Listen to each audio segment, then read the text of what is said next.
So welcome back. हाम्रो नेपाली इन्डस्ट्रिजको much awaited movies Ram Naam सत्यको टिजर आज सार्वजनिक भएको छ। टिजरले कस्तो रिस्पोन्स पाइरहेछ? के यो टिजरले मुभिजलाई हिट गराउन सक्छ त? के यो टिजरको भिजुअलले अडियन्समाथि इम्प्याक्ट पारिरहेछ त?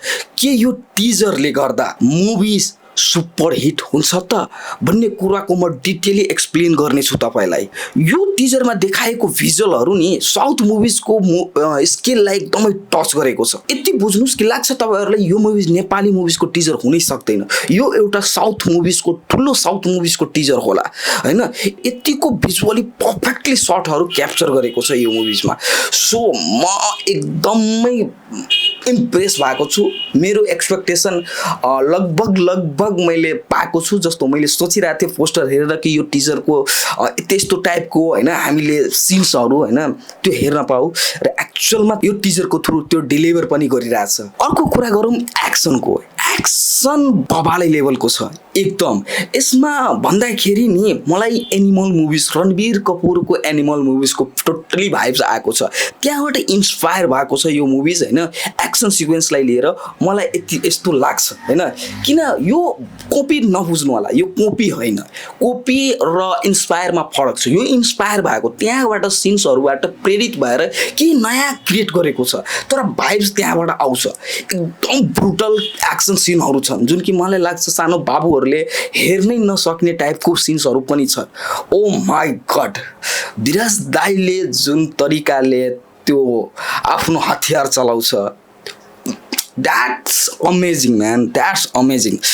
तर पछि यही एक्सन सिक्वेन्समा तपाईँ एउटा अझ लेजेन्ड एक्टर, नेपालको लेजेन्ड एक्टरलाई पनि हेर्न सक्नुहुन्छ, सुनिल थापा सरलाई। एकदम उहाँको लास्ट मुभिज हो, उहाँप्रति हाम्रो रिप हो हैन। उहाँ हाम्रो नेपाली इन्डस्ट्रिजको एउटा बेस्ट एक्टर हुनुहुन्थ्यो। उहाँलाई हामी सधैँ सम्झिनेछौँ र उहाँको यो अन्तिम मुभिज पनि हो। तर उहाँको पर्फर्मेन्स चाहिँ बब्बालै छ एकदम। नेपाली इन्डस्ट्रिजमा हामीले चाहेकै यस्तै हो। हाम्रो नेपाली अडियन्सहरूले साउथ मुभिज बलिउड मुभिज हेरेर उनीहरूले एक्सपेक्टेसन यति हदसम्म बढाइसकेछ कि नेपाली इन्डस्ट्रिजले त्यसलाई बिट गर्नै सकिरहेको थिएन के। तर विराज दाइले बब्बाले लिएर आएको छ। अब चाहिँ हामी नेपाली अडियन्सले फुल्ली सपोर्ट गर्नेछौँ हाम्रो मुभिजलाई। तर म सुनिल थापा दाइको कुरा गरिरहेको छु। सुनिल थापा दाइको यसमा जुन गन सट छ त्यो अनबिलिभेबल छ। ओ माई गड, त्यो फुल्ली रियल। मेन कुरा हुन्छ कि हामीलाई सिन रियल फिल हुनु पर्यो हैन।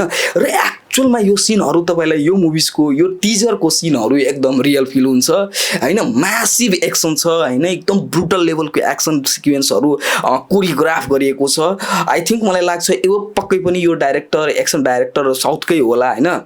तर जे भन्नुहोस्, one of the best teaser हो हाम्रो नेपाली इन्डस्ट्रिजको। अब कुरा गरौँ बिजिएमको। बिजिएम बबालै बनाएको छ हैन। ब्याकग्राउन्ड म्युजिक भनिन्छ हैन।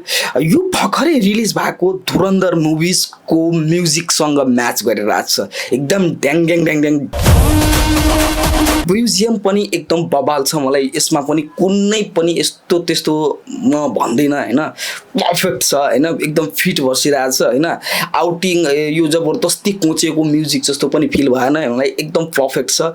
अर्को कुरा गरौँ स्टार कास्टको। स्टार कास्टहरू यसमा धेरै छ, धेरैले हेरिरहेको छु। तर म यति बुझ्छु इम्प्याक्टेबल क्यारेक्टर भनेको यसमा पक्कै पनि विराज दाइ भइ नै हाल्यो।